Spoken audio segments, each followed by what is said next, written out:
지난 한 주간에 하나님을 믿는다고 얘기하는 두 사람의 전혀 다른 삶을 보게 되었습니다. 그 두 사람의 삶을 보면서 저는 여러 가지 것들을 생각할 수 있었습니다.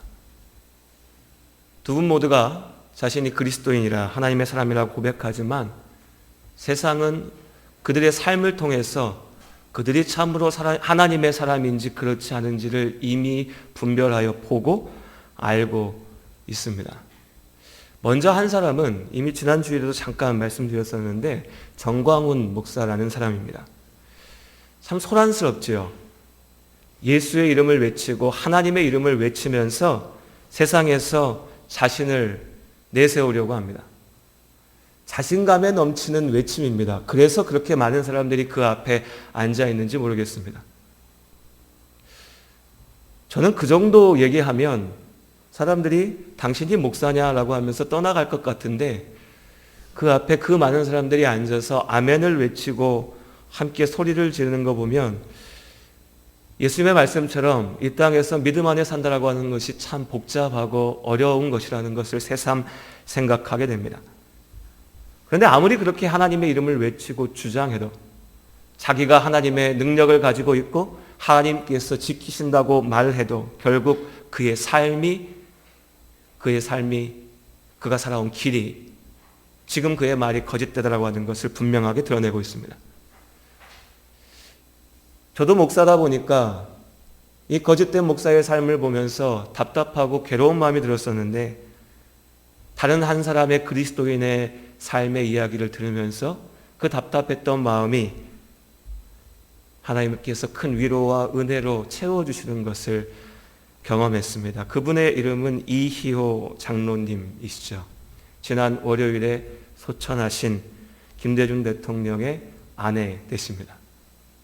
우리에게는 대통령의 아내로 더 잘 알려져 있지만 스스로도 그 자신으로도 민주주의 발전에 헌신했던 사회운동가이고 여성운동가이고 무엇보다도 일평생을 믿음 안에 하나님께 기도하며 살아낸 그리스도인이었습니다. 장로교회에 있는 우리에게는 여성 장로님이 좀 낯설지만 이분은 평생토록 감리교회에서 믿음을 지켜오셨는데 그 가운데 장로로서 교회 가운데 헌신해 오셨습니다.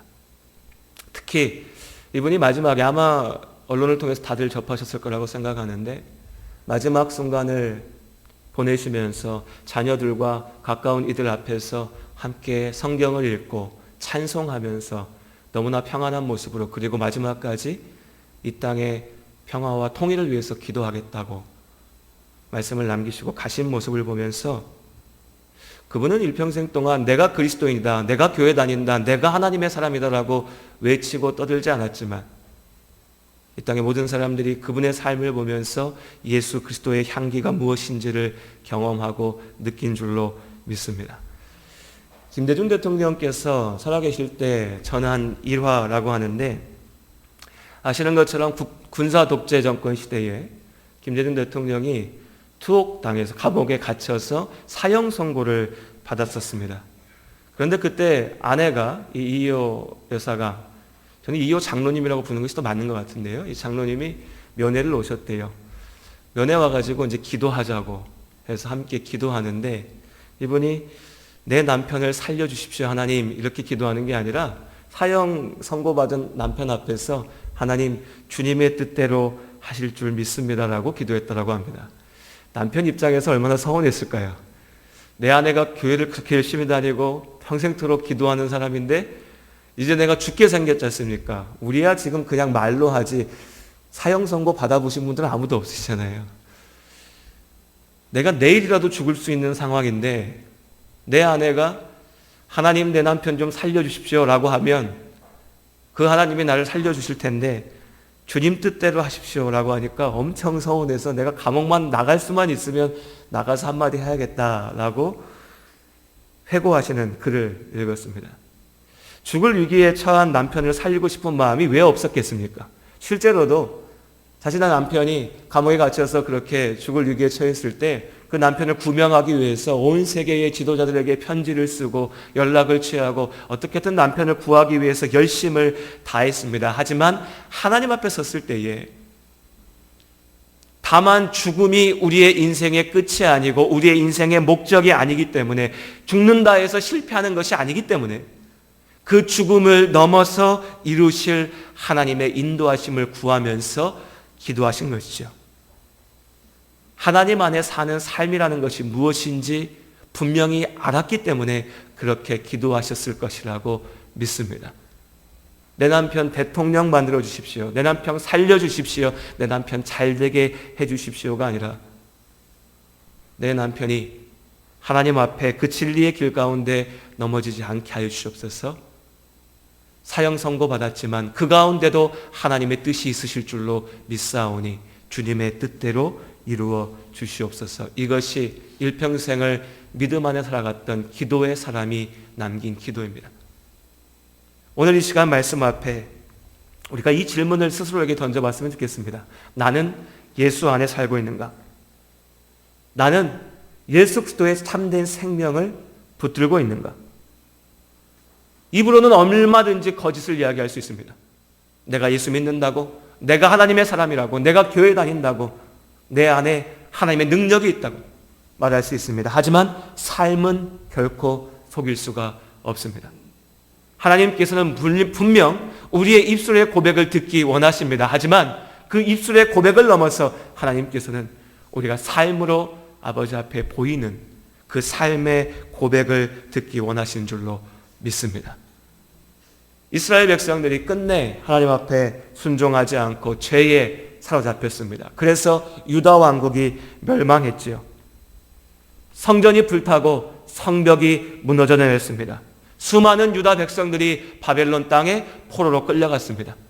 하지만 하나님께서는 약속하신 그대로 아무 희망이 없는 그 포로된 땅에서도 유다 백성들을 건지어 내셨습니다. 구원하셨습니다. 그래서 약 5만 명의 유다 백성들이 이제 바벨론이 멸망하고 페르시아라고 하는 나라가 세워졌을 때에 그 페르시아 왕 고레스의 명령을 받아서 다시 예루살렘 그들의 고향으로 돌아왔습니다. 하지만 돌아온 5만 명의 사람들보다 훨씬 많은 사람들이 그들이 이제 털을 잡고 남아 있었던 바벨론 페르시아 땅 가운데 머물러 있었습니다. 오늘 우리가 나눌 에스더서의 말씀은 바로 그 사람들, 유다로 돌아오지 않고 바벨론 그리고 페르시아 땅에 남아 있었던 그 사람들, 그 땅에서도 끝끝내 하나님의 말씀을 지켜냈던 그들의 이야기입니다. 페르시아를 세웠던 고레스로부터 40여 년의 시간이 지났습니다. 그리고 아하수에로라고 하는 왕이 이제 페르시아 제국의 왕의 자리에 서게 됐지요. 이 당시 페르시아는요, 세계 최강의 가장 큰 나라였습니다. 그 나라의 왕이었으니까 그 왕의 영광이, 그 왕의 힘이, 위엄이 얼마나 높은 것인지 우리가 짐작할 수 있습니다. 가히 신의 자리에 서 있었습니다. 그리고 신으로 추앙받았던 페르시아 왕의 곁에 그 옆자리에 왕비로 서 있었던 이가 바로 에스더였습니다. 이 에스더는 유대인이었습니다. 어려서 부모님을 잃고 고아가 된 에스더는 자신의 사촌 오빠였던 모르드게라고 하는 사람의 보호 아래에서 자라났습니다. 한번 생각해 보십시오, 여러분. 포로로 끌려가가지고 이전까지 여기가 어딘지도 몰랐던 남의 땅에서 포로로 끌려온 사람으로서 이방의 민족으로서 살아야 됐습니다. 부모님도 일찍 돌아가셔야 됐고 사촌 오빠 의지에서 그 땅 가운데 살아내야 됐습니다. 결코 쉬운 일이 아니었겠지요. 후궁으로 궁에 들어가서 온갖 어려움과 도전들과 모진 시련들을 겪어내야 됐을 겁니다. 오늘날 우리야 그냥 한 줄로 에스더가 왕비였다, 야, 참 높은 자리 가운데 올라갔네 라고 이야기할 수 있지만 그 한 줄 뒤에 감춰져 있는 긴 시간들, 도전들, 어려움들이 있었을 겁니다. 그리고 그 긴 과정들을 겪어서 그 모든 상황 속에서도 묵묵히 믿음 안에서 삶을 살아내고 최선을 다한 끝에 마침내 오빠인 모르드게는 왕의 신임을 받는 신하가 되었고 동생인 에스더는 왕비가 되었습니다. 그저 그렇게 모르드게와 에스더의 삶이 지나갔다면 아마 우리는 옛날에 왕비로서 높은 자리에 있었던 신하로서 잘 먹고 잘 살았던 어떤 사람들이 있었어 라고 지나가 버릴 겁니다. 하지만 그들은 그 꽤나 높은 자리에서 인생의 결정적인 순간에 부딪히게 됩니다. 분명히 그렇습니다. 우리의 삶 가운데 우리는 우리의 힘만으로, 나의 능력만으로 어찌할 수 없는 혹은 내가 결단하며 도전해야 될 인생의 중요한 순간 가운데 서게 됩니다. 내가 누구인지, 내가 어떤 사람인지, 나의 삶이 어떤 것인지를 세상 앞에, 그리고 무엇보다도 하나님 앞에 분명하게 고백해야 되는 때가 다가오는 겁니다. 특별히 그리스도인들이 그렇지요. 예수를 믿는다고 하는 우리에게 여러분 어떠십니까? 날마다의 삶 속에 그냥 교회 다니고 그냥 예수 믿고 나는 그냥 똑같이 사는 것 같습니다. 그러나 어느 순간 분명히 하나님께서 나에게 물으십니다. 네가 누구냐? 네가 왜 사느냐? 무엇을 위해 사느냐? 하나님께서 우리에게 물으시는 거죠. 주어진 상황 속에서 자신들이 할 수 있는 최선을 다해서 열심으로 살아냈던 에스더와 모르드게에게 하나님께서 너는 무엇을 위해 사느냐? 너의 인생의 가치가 무엇이냐라고 물으시는 순간이 닥쳐왔습니다. 언제나 그렇듯이 권력자 옆에서는 그 권력에 붙어서 자신의 이름을 드러내려고 하는 사람들이 있죠. 아하수에로 왕 곁에도 그러했습니다. 하만이라고 하는 신하가 있었습니다. 이 하만은 왕의 옆에 딱 붙어서 왕의 힘을 빌어서 자기의 이름을 높이고 싶었습니다. 자기의 이름을 날리고 자기의 힘을 과시하고 싶었죠.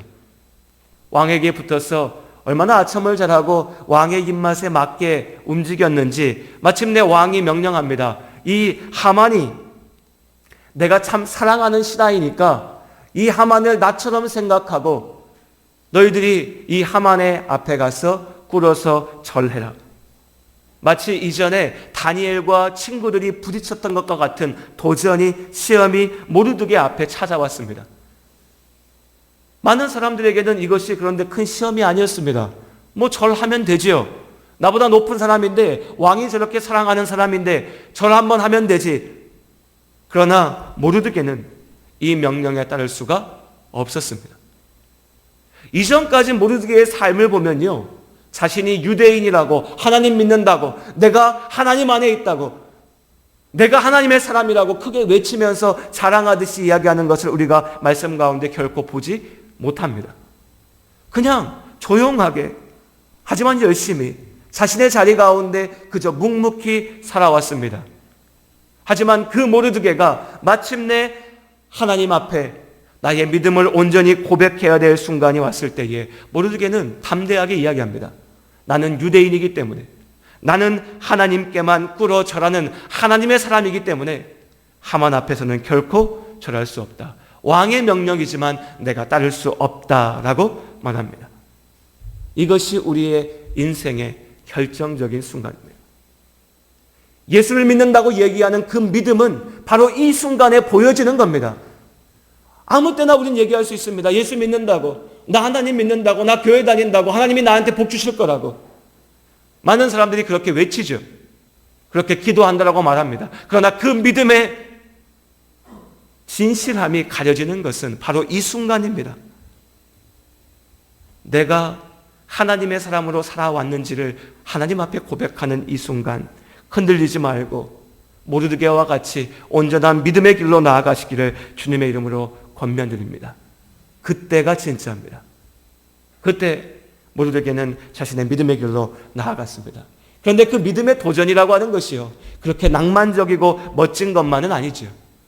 모르드게는 당당하게, 담대하게 나는 하나님의 사람이기 때문에 굴할 수 없습니다라고 얘기했는데, 우리가 그냥 쉽게 생각하기로는요, 교회에 오는 많은 사람들이 그냥 쉽게 생각하기로는 그렇게 믿음 안에서 도전해서 얘기했다면, 야, 이제부터 모르드게의 인생이 풀려나가고 무언가 잘 되고 행복해야 될 것 같은데, 이어지는 이야기를 보면 결코 그렇게 쉽게 인생이 풀리지가 않습니다. 하만이 분노합니다. 화가 나지요. 얼마나 미웠겠습니까? 모든 사람이 와서 나에게 절하는데 저 모르드게만 나를 무시하는 것 같으니까요. 이 하만의 분노는 모르드게 한 사람에게 그치는 것이 아니라 그의 민족 전체를 향합니다. 내가 유대인, 하나님에게 예배하는 저들을 다 죽여버려야겠다. 왕이 명령하면 왕의 명령을 들어야지. 지각 것들이 뭔데 하나님을 얘기한다고, 하나님을 믿는다고 얘기하면서 왕의 명령 앞에 굴하지 않느냐. 내가 모든 유대인을 죽이고 그 재산을 다 뺏어버려야겠다. 모르드게는 믿음으로 도전했는데 그 결과는 모든 민족의 위기로 닥쳐온 겁니다. 모르드게의 마음이 얼마나 괴로웠겠습니까? 하나님께 대하여서 원망하는 마음도 있지 않았을까요? 하나님, 나는 그저 내가 지금까지 살아왔던 것처럼 나는 하나님의 사람이니까 이 길로 간다라고 걸어왔는데 왜 이런 시련을 우리에게 주십니까? 왜 나 하나 죽게 하시면 되지 하나님을 믿는 모든 백성이 죽게 만드십니까?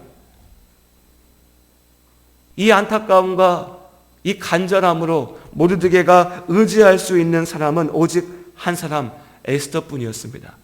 왕비였으니까, 왕에게 가장 가까운 사람이니까 이 에스더가 왕에게 무언가 얘기해 주기를, 가서 유대 백성을 위하여서 일해 주기를 바랬습니다. 그렇게 부탁했습니다. 그런데 에스더에게도 이것은 결코 쉬운 일이 아니었습니다. 이 아하수에로라고 하는 왕이요, 이전에 에스더 이전에 있었던 왕비를 바꿀 때에, 쫓아낼 때에 이유가 하나였습니다. 그게 뭐냐면 자기가 술 취해가지고 잔치에 있는데 술에 하득 취해 있으니까, 야, 내 부인이 왕비가 아주 예쁜데 내가 이 사람들 앞에서 우리 왕비 얼마나 예쁜지 한번 보여줘야겠다 생각한 겁니다. 왕이란 사람이 얼마나 생각이 그렇게 추한지, 왕비는 왕보다 좀 나았던 것 같아요. 내가 왕비인데 어떻게 그 남자들 앞에 나아가서 놀이객감이 되냐, 구경거리가 되느냐, 나는 그렇게 할 수 없다. 그랬더니 이 왕이 어떻게 합니까? 그날로 왕비를 쫓아버립니다. 기고만장하죠. 세상에 자기밖에 없었습니다. 그런 왕이었습니다. 더더군다나 이 나라에 어떤 법이 있었냐면 왕이 부르지 않으면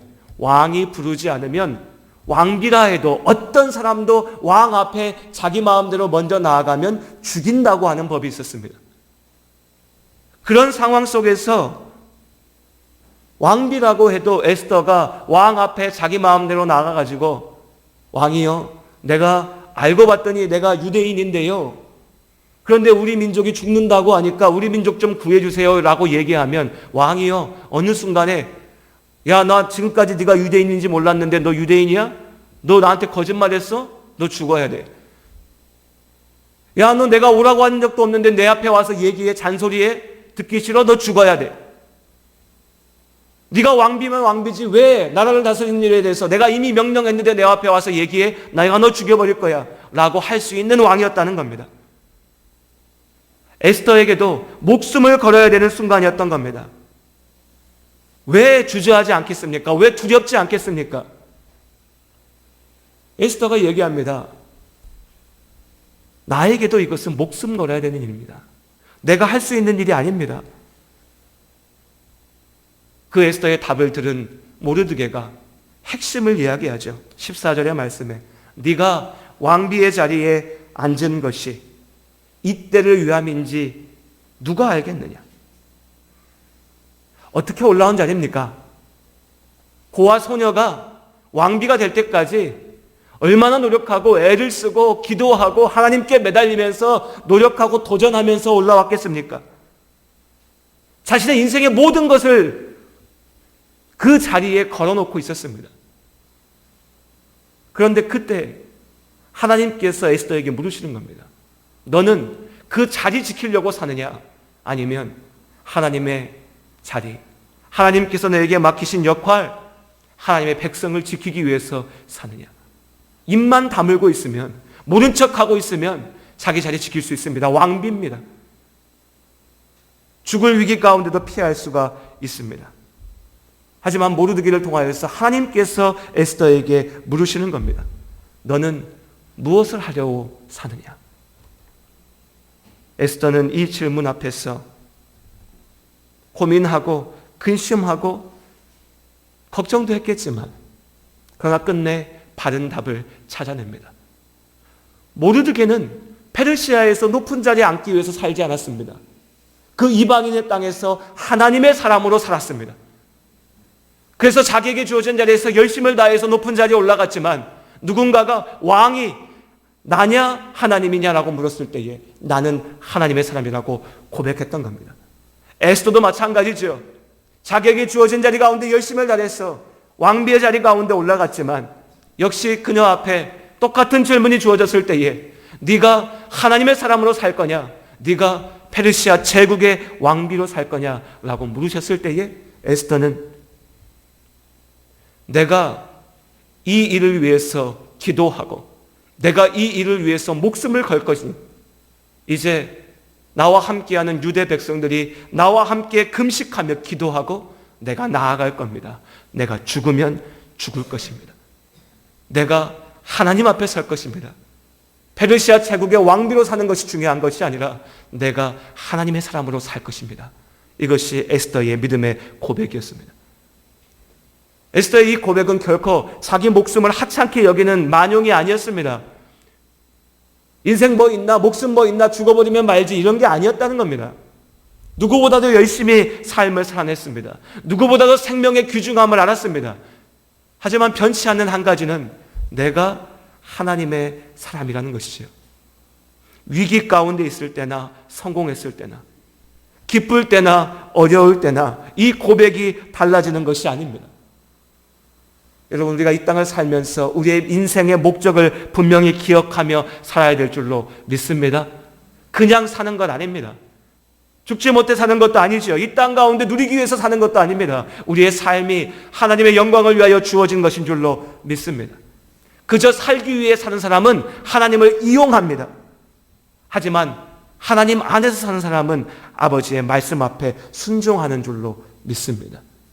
그저 입으로만 예수를 이야기하는 사람은 내가 필요할 때 하나님을 이야기하지만 언제든 몇 푼의 돈 때문에, 내 기분 때문에, 내 감정 때문에, 내 몸의 어려움 때문에, 내 필요 때문에 하나님 앞에서 등 돌릴 수 있습니다. 하지만 우리가 분명히 믿음으로 고백하는 것은 예수 그리스도의 십자가의 은혜를 경험한 이는, 하나님께서 나를 사랑하신다고 하는 것을 성령의 은혜 가운데 경험한 참된 그리스도인은 인생의 결정적인 순간, 바로 그 순간 가운데 오직 주님만을 바라보고 믿음으로 나아가는 줄로 믿습니다. 이 자리에 계신 우리 예담교회 모든 성도님들, 믿음으로 결단하며 하나님 앞에 온전하게 서시기를 주님의 이름으로 축복합니다. 내 인생의 결정적인 순간에 하나님께서 나에게 너는 무엇을 위해 사느냐고 물으시는 그 순간에 흔들리지 말고 오직 주의 길을 걸어가며 하나님께서 우리에게 주시는 참된 축복, 참된 생명이 무엇인지를 경험하시기를 주님의 이름으로 축복합니다. 오늘 에스더가 내가 죽으면 죽으리라 라고 고백하는 것을 보면서 저는 주기철 목사님을 떠올렸습니다. 주기철 목사님이 평양신학교에 신학생들이 부흥회를 하는데 그 부흥회 자리 가운데 나가셔서 강사로 가셔서 설교하시는데 제목이 일사각오였습니다. 일사각오. 내가 죽으면 죽으리라. 말 그대로 죽을 각오를 가지고서 믿음 안에서 삶을 살아내야 된다는 겁니다. 그런데 여러분, 한국교회의 100년의 역사 동안 같은 말씀으로, 같은 제목으로 말씀을 전한 목사들이 왜 없었겠습니까? 수많은 사람들이 똑같이 얘기했을 겁니다. 죽을 각오로 예수 믿어야 된다라고 얘기했을 겁니다. 선포했을 겁니다. 그런데 우리가 오늘 이 주기철 목사님의 죽으면 죽으리다라고 하는 이 말씀을 기억하는 것은 목사님께서 그저 말로만 얘기하는 것이 아니라 이 외침대로 자신을 통하여 선포하신 그 말씀대로 자신의 삶을 살아내셨기 때문입니다. 일제강점기에 신사 참배하지 않으면 감옥에 가두고 죽이는 그때에 앞장서서 반대하고 오직 하나님께만 무릎 꿇는 믿음의 삶을 주기철 목사님께서 살아내셨고 그 삶을 우리가 알기 때문에 그의 외침을 듣는 겁니다. 죽으면 죽으리라. 오직 내가 주님과 함께하리라. 사실 그렇죠. 우리들 대부분에는요, 우리들 가운데 대부분에게는 에스더와 모르드게와 혹은 주기철 목사님과 같은 그런 극적이고 극단적인 도전의 순간이 주어지지는 않을 겁니다. 누가 우리한테 우리의 일생 가운데 너 예수 믿을 거야 죽을 거야 라고 묻지는 않을 겁니다. 너 지금 예수 믿는다고 얘기하면 내가 너 죽을 거야 라고 말하지도 않을 거라는 거지요. 하지만 본질은 달라지지 않습니다. 눈에 보이는 모습은 다를 수 있어도 하나님께서 우리에게 물으시는 그 질문은 동일합니다. 너는 무엇을 위해 사느냐? 우리에게 주어지는 그 무게도 다르지 않습니다. 목에 칼을 들이대고 죽을 거냐 살 거냐, 예수 믿을 거냐 죽을 거냐, 이것만이 무서운 게 아니지요. 보다 교묘하게, 보다 쉬워 보이게 네가 예수가 아니어도, 네가 하나님의 말씀 앞에 잠시 눈 감아도 잘 살 수 있다라고 이야기하는 그 유혹 가운데 무너져 버린다면 그때 우리가 죽는 겁니다. 내 몸만 죽고 끝나는 것이 아니라 영원히 하나님 앞에 죽는 거죠. 그러니 우리에게 모르드게와 에스더와 주기철 목사님께 주어진 시험이 동일하게 주어져 있는 것이고, 오늘 우리에게 주기철 목사님의 외침이 동일하게 주어지는 겁니다. 죽으면 죽으리다. 오직 주님 안에 살겠습니다라고 하는 믿음의 고백이 우리의 고백이 될 수 있기를 원합니다. 무엇보다도 이러한 참된 믿음의 고백은 한순간에 나오지 않습니다. 결정적인 순간에 나는 지금까지 살아온 내가 만들어내는 겁니다. 이전까지 기도하지 않았던 사람이 인생에 도전이 온다고 갑자기 기도할 수 있을까요? 이전까지 하나님의 말씀 앞에 순종하지 않았던 사람이 내 인생에 결단의 순간이 온다고 하나님 앞에 결단할 수 있을까요? 지금까지 주님 앞에 내 작은 것들을 드리는 것에도 소홀하고 욕심내고 불평하고 원망했던 사람이 이제 나에게 큰 것이 생긴다고 하나님 앞에 무언가를 드릴 수 있을까요? 할 수 없습니다. 믿음은 그렇게 한순간의 일이 아니기 때문입니다. 오늘 에스더는 이야기합니다. 내가 금식하며 기도하고 그 도전의 자리 가운데, 죽음의 순간 가운데 나아가겠다고. 에스더는 그렇게 기도했습니다. 하지만 평안할 때도 에스더는 이미 기도했습니다. 모르드게는 왕이 명령할 때에 나는 하나님의 사람이니까 그 명령 앞에 순종할 수 없다라고 얘기했지만 이미 그 이전에 일평생 동안 그는 하나님의 사람으로 살아왔습니다. 그러니 이 도전은 지금 우리에게, 우리 앞에 놓여져 있는 겁니다. 크고 거창한 어떤 것이 아니라 오늘 이 순간 예배 가운데 서 있는 나의 마음이, 예배당을 떠나서 내 인생의 작은 결정 하나하나가 내가 하나님 앞에 보이는 순간순간의 모습이, 내가 어떻게 살아가는가의 그 모든 시간들이 하나님 앞에 보여지는 나의 믿음의 고백이고, 마지막 날 주님 다시 오시는 그날 하나님 앞에 섰을 때에, 주님 앞에 섰을 때에 나의 모습을 결정짓는 그 모든 과정의 순간들. 그러니 여러분, 이 시간 에스더와 모르드게의 삶을 통하여 하나님께서 주시는 이 권면의 말씀을 기억하시기 바랍니다. 하나님께서 지금 우리의 삶을 보고 지키시는 줄로 믿습니다. 예수님을 따라 사는 삶은 죽는 길입니다. 이것을 잊어버리기 때문에 예수의 이름을 외치면서 죄를 범하는 많은 사람들이 나옵니다. 예수를 따라 사는 삶은 죽는 길입니다. 하지만 그 죽음 가운데 진정한 삶이 있는 줄로 믿습니다. 에스더를 지켰던 것은 그녀의 왕비라고 하는 자리도 아니었고 부와 권력도 아니었습니다. 에스더가 자신의 민족을 지키기 위하여서 그 믿음으로 하나님 앞에 내가 진실되겠다고 하는 믿음으로 나아갈 때에 하나님께서 그녀를 살리시고 그 민족을 구하신 줄로 믿습니다. 지금 내 눈앞에 보이는 잠시의 유혹 가운데 무너지지 마시길 바랍니다. 죄의 도전 가운데 넘어지지 마시길 바랍니다. 세상이 얘기하는 소리 가운데 무너지지 마시길 바랍니다. 그저 거짓된 믿음으로 살지 마시기 바랍니다. 오직 하나님 앞에 진실함으로, 사나 죽으나 내가 주님의 것이라고 하는 그 고백처럼 나아가는 삶이 되시기를 주님의 이름으로 축복합니다. 오직 한 가지, 나의 삶을 지키시고 이끄시는 이가 하나님이심을 기억하시기를, 이 시간 우리 안에 계시는 성령 하나님의 능력에 힘입어서 주님의 이름으로 권면드립니다. 기도드리겠습니다. 하나님, 우리는 이